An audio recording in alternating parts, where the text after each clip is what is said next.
Good day, you're watching Business World Live. I'm Danny Laurel. And I'm Jess De Los Santos. Here are today's top stories.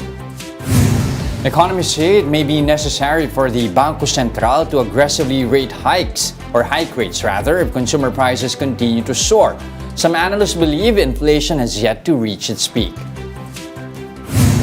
President Bongbong Marcos visits typhoon-hit Maguindanao. The nationwide death toll from Tropical Storm Paeng climbs to 121.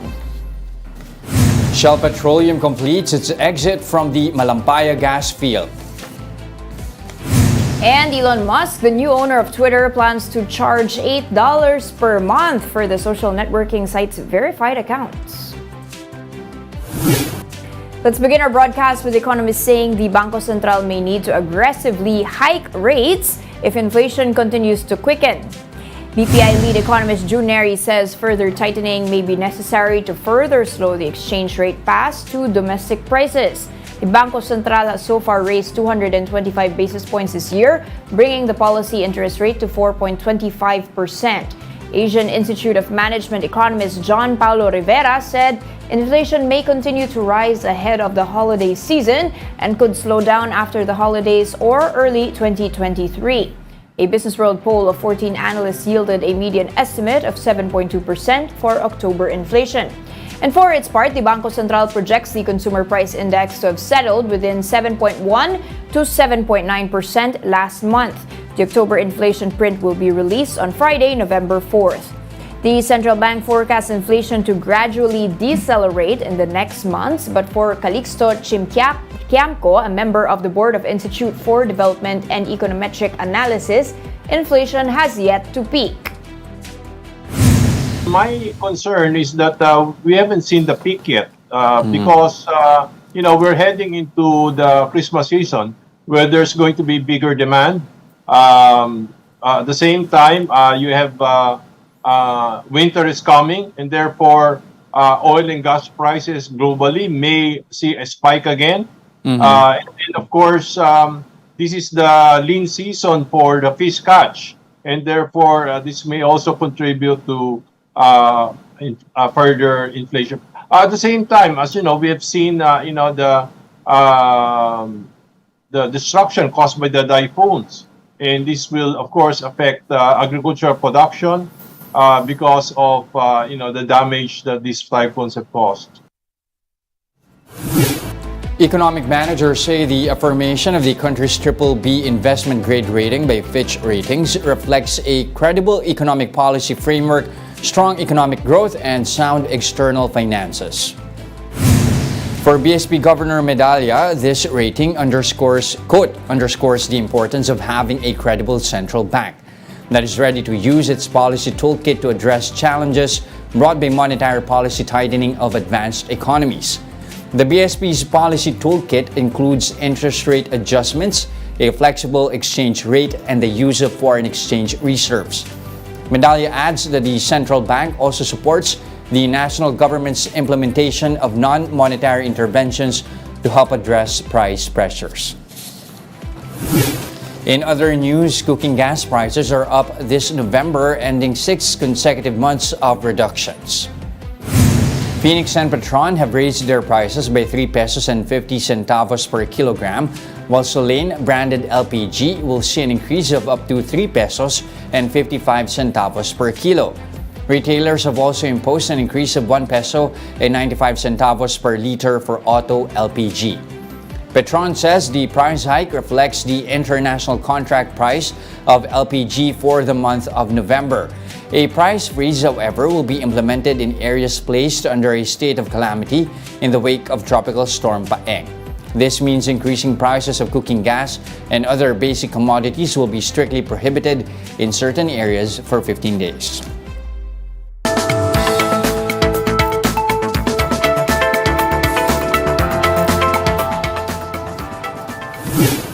Not yet there, but we're well on our way to the holiday season, so let's do a bit of a price check, especially after Paeng's devastation, with Steven Kua, President of the Philippine Amalgamated Supermarkets Association, or PAG-ASA. Steven, good day. Thank you for joining us. So, Hello, Steven, morning. have you Morning, started Jess. Morning, monitoring Dan. prices post-paeng? I mean, are we expecting some price increases here for certain goods and basic necessities? And normally, which goods are susceptible to increases after typhoons? Well, there was a spike in sales, slight spike in sales last Saturday, no, when Typhoon Napayang hit with strong winds and rain in Metro Manila and flooding, of course, no.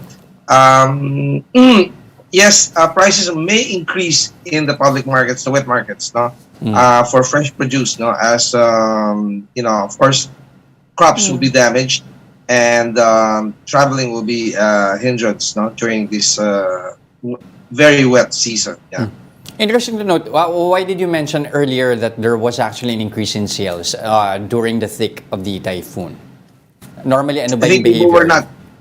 Yes, people were not Okay. clear with the different forecasts wherein how long this typhoon will last and Okay. whether it's changing its course or whether it's gonna stay a few more days, no, or maybe make a return, a U-turn, no. So people were not sure, I guess. So they were a bit. Those who had money went out to buy a bit more, just to make sure that they're not locked in again, not by by COVID-19, but this time by inclement weather. Now, also, you have a price freeze in place for a number of areas under a state of calamity. Normally, is there high compliance among your member stores when it comes to price freezes, especially after typhoons? Price freezes are supposed to be temporary because if it's put in place, it's like a price control. It'll it's intervention which is will disrupt the natural course of things. It's artificial, no, intervention, and so it is not very healthy unless they see that retailers are taking advantage, or even the wet markets are taking advantage of this scarcity in supplies, no, by jacking up prices. Okay. Sir, let's talk about the October inflation print. No? So we're now on to November and the BSP will be coming out, of course, with that data, but they're projecting 7.1 to 7.9% inflation last month. Based on the behavior and what you've been seeing in the supermarkets, which commodities or which types of products contributed to this above 7% increase? It's basically food, no? Excuse me. For disinfectant products, not there has been less demand on those items, no. Okay. But for food products, yeah, especially those which are imported and those which have continuously increased in price, people are not really stocking up. That's a bit exaggerated because not a lot of people have extra cash right now. But there has been selected increases in demand as prices go up. No, instead very few go down, so mostly go up. No? So people are planning for the holidays and thinking whether they should start piling up some of their food supplies, no, which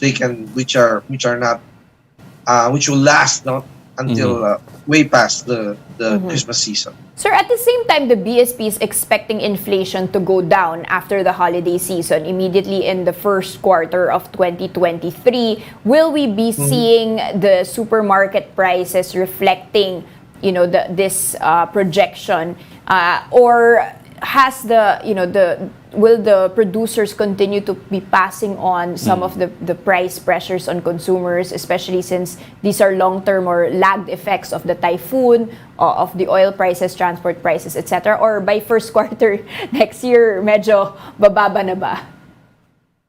Again, very difficult to tell. No, it's really a management decision. No, and depends on the situation, financial, as well as other considerations of. Within a manufacturing concern. It's a management decision, so it's up to them whether they want to adjust prices now and hopefully come up with promo items after the Christmas season, or taking the sales right now by not increasing prices, and maybe adjust after the Christmas season.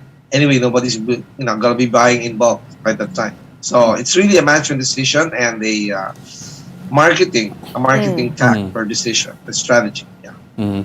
Now, Stephen, are you aware also of any other price hike petitions for the remainder of the year, and how might that actually affect consumer behavior? The last time we had the DTI here on the program, they did say there's a number of petitions here, particularly for sardines, coffee, and bread. So what are you hearing about this? Early this October, I was thinking that prices would be, a bit stagnant, a bit stable because there's no real increase in demand. But still, around 40 plus manufacturers have stated increases again in selected items that they carry or they produce. No?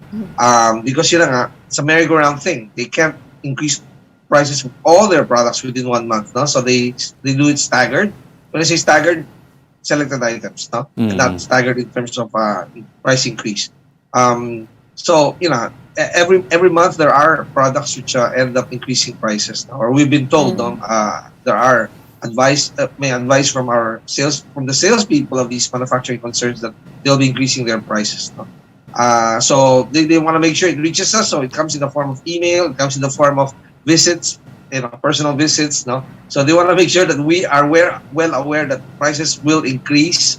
And some have already told us that they're increasing this November, no? Effective November 1. So, mukhang tuloy-tuloy. Sir, how is the profitability of your supermarket members compared to pandemic and even pre-pandemic? It's difficult for us right now for those which are not in the top 3 big chains. No? It's very difficult for us to make sure that the bottom line is clear in view of sales. No? Even if there's a spike in sales, sometimes our costs increase, the costs of operation increase. So we have to make sure that it's still transition. We're still in transition. So some stores have started increasing their store hours during this October, as compared to the first 9 months of the year. So there are adjustments still made on our end to make sure that there's a balance between sales and bottom line. Sir, but compared at least to 2021, is there a marked improvement naman? Better footing na ba? Yes, better sales because of the opening of the economy and announcements as to not to be. Although again, it's conflicting. No, there are still new variants coming out. They say, right? So it is a bit conflicting. There's conflict between what people receive in terms of what they read, online, whether they should go out now, or there are still a few people I know who still lock themselves up at home and don't go out. No? Yeah. So once it's clearer. Once the signs are clear, but I can see that places are full already. Restaurants, coffee shops, they're full already. So conventions and conferences, being held left and right already. These are signs that the economy is opening up. People confidence in the safety, health safety, is growing, and it's a healthy sign for business. That people will be moving out and the money will be moving around. And finally, sir, have the food shortages been addressed by importation at the moment? So, for instance, onion shortage, chicken shortage, sugar shortage. I mean, notwithstanding the inflation, of course, at least is the supply enough, especially going into the holiday season? Unfortunately, prices have not been addressed. Okay. Supply, there is enough supply. I don't find there are places with no onions, not selling any of those imported onions, but prices have not really been adjusted to where government wants it to be. Sugar, for example, sir. And magkano na ba sugar ngayon? The last time we had on the show, 100 pesos pa rin per kilo. Ganun pa rin. They wanted to go down to at least 75, but they'll be sold in selected places only by SRA, So, Kadiwa stores now and rolling stores or outside their offices. So, it's available, but not totally available. I guess that's how you put it. Okay. So, you will be able to find it, but you gotta work your way to get it. Yes. All right. Well, tightening the belts indeed, even as we approach the holiday season. Thank you so much, Stephen Kua, President of the Philippine Amalgamated Supermarkets Association, or PAGASA. Thanks, Danny. Thanks, Jess, for having me. Now let's pause for a quick break, but coming right up after that. Payment solution companies in the country expect cashless payments to keep growing. More of that and other stories when Businessworld Live returns. Stay with us.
You're still watching Business World Live here on One News. I'm Jess De Los Santos. And I'm Danny Laurel.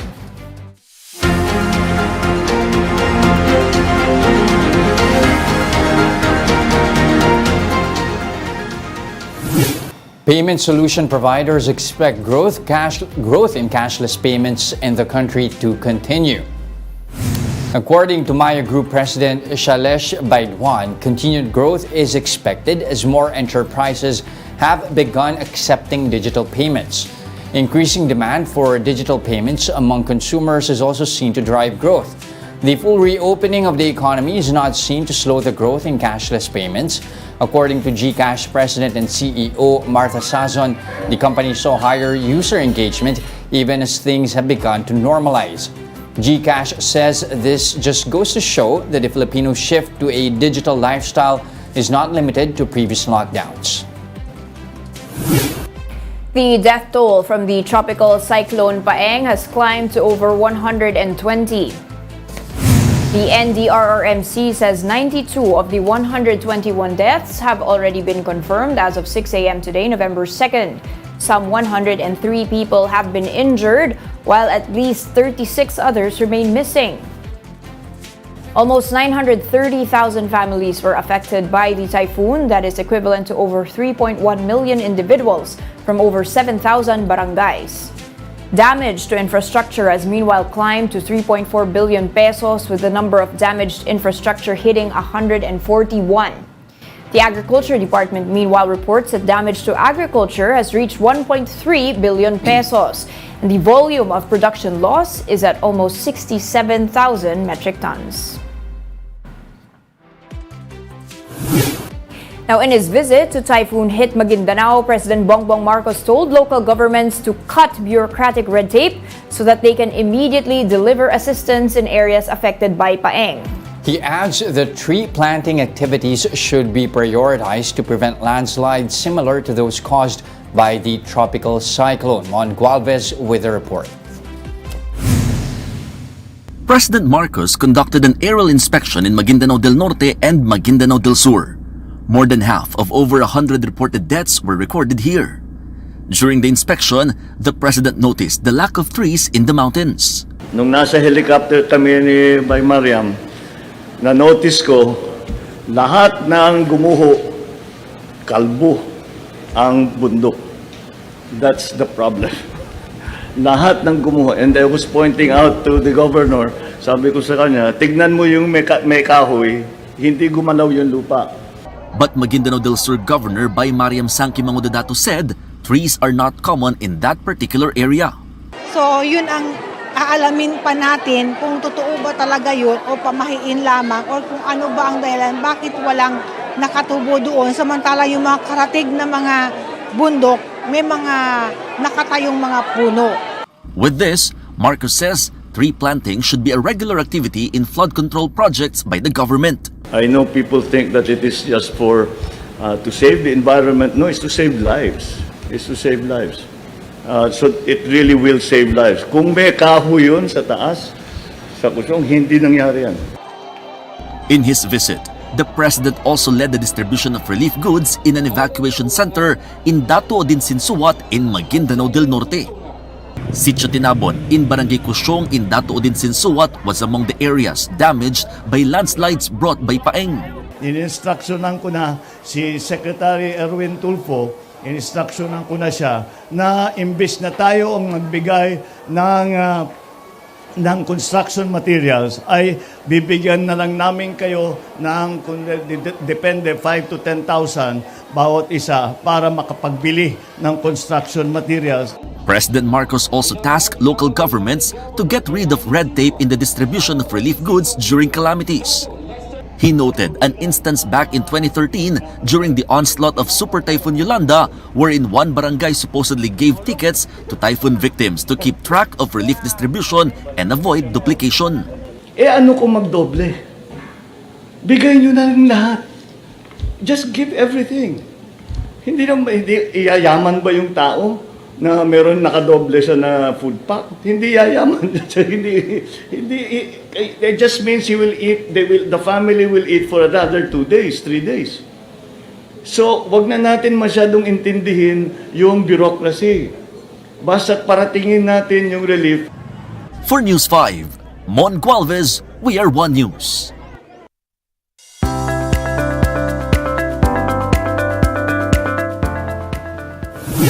Shell Petroleum has completed the sale of its stake in the Malampaya gas field to a unit of Razon-led Prime Infra. In a statement, Shell Petroleum said its 100% shareholding in SPEX, or Shell Philippines Exploration, has been transferred to Prime Infra subsidiary Malampaya Energy XE that's effective November 1st.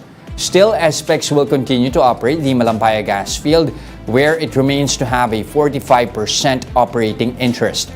Shell said SPEX staff will continue to be employed under the new ownership.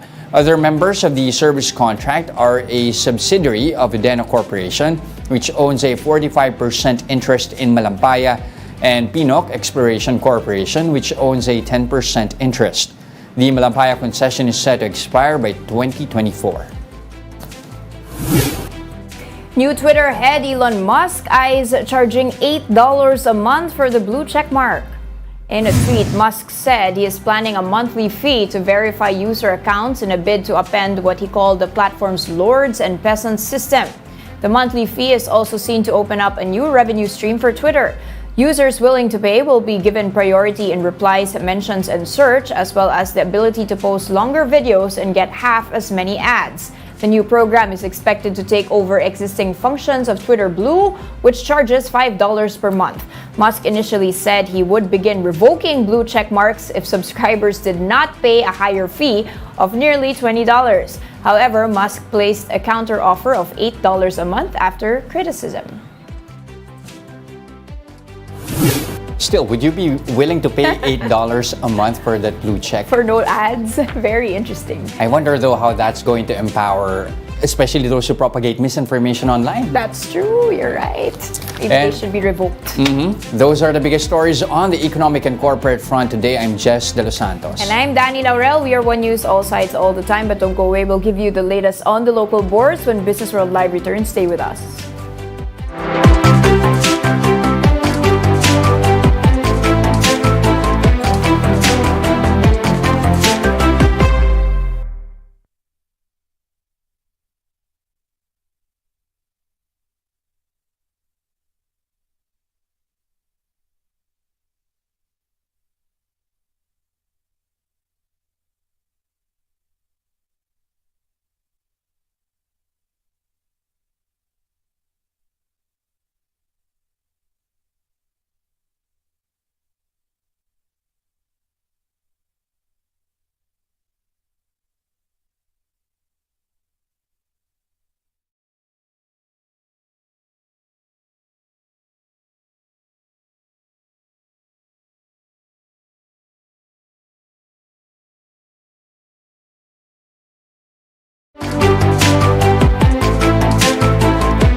And you're still watching Business World Live here on One News. Now, Dan, markets back in action after a long weekend, but it was far from restful. How are we reeling after that devastation? Exactly. Well, the good news is, I guess there's some resiliency here, and you can see us opening quite strong this morning. So 61.87, up by 0.6%, following, of course, other issues that did happen also on the global front. Some positivity as well in the Asian and Hong Kong markets on the possibility of whether China will be ending that COVID-0 policy. But still, as you mentioned, still reeling from the effects of that, and markets still need to be digesting that. Meanwhile, let's take a quick peek at the movements and the biggest winners here. You've got JG Summit up by a hefty 4.4%, followed by Ayala Land and SM Prime. So some property companies here. Meanwhile, you've got ICTSI and Alliance Global sitting out this morning rally, so to speak. Just a quick peek on the peso here, Jess. This, of course, on the comments on October inflation breaching 7% there, possibly closing in on 8% year on year. You do see a bit of weakening of the peso to 58.132 the greenback. Let's focus on the banks this time, Danny. I mean, you have an improvement here in terms of bank loans. That's up 13% year on year.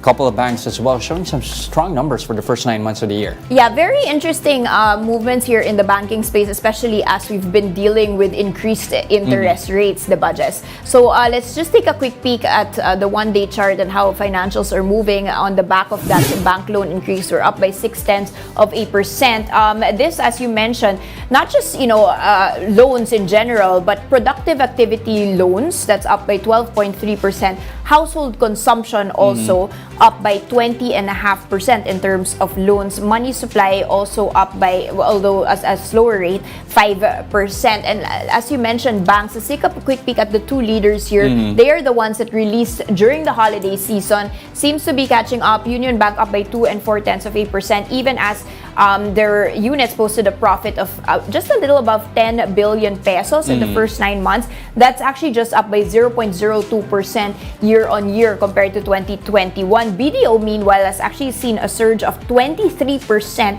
in its 9-month net income. That is up to 40 billion pesos in the first 9 months of 2021, Jess.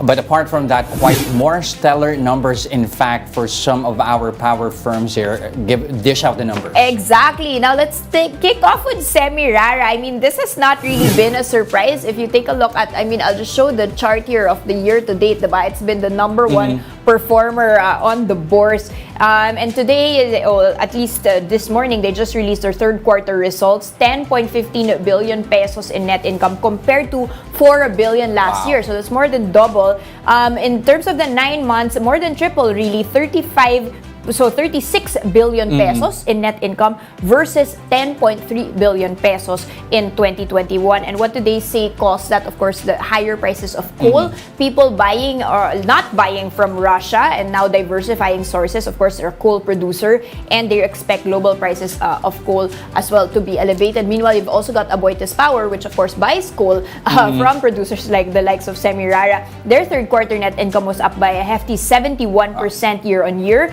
9.6 billion pesos. They did mention peak energy demand just exceeded pre-pandemic levels in the third quarter of this year. Aboitiz also trading at 31 pesos and 85 centavos. All right, let's see if numbers will continue to impress for some of the other public companies here. And that's it for today, November 2, 2022. Join us again tomorrow at exactly 9:30 a.m. You can also catch us on Signal Play. Register for a free account now at www.signalplay.com and stream One News Live anytime, anywhere. I'm Jess De Los Santos. And I'm Danny Laurel. Stay safe, Philippines. We are One News, all sides, all the time.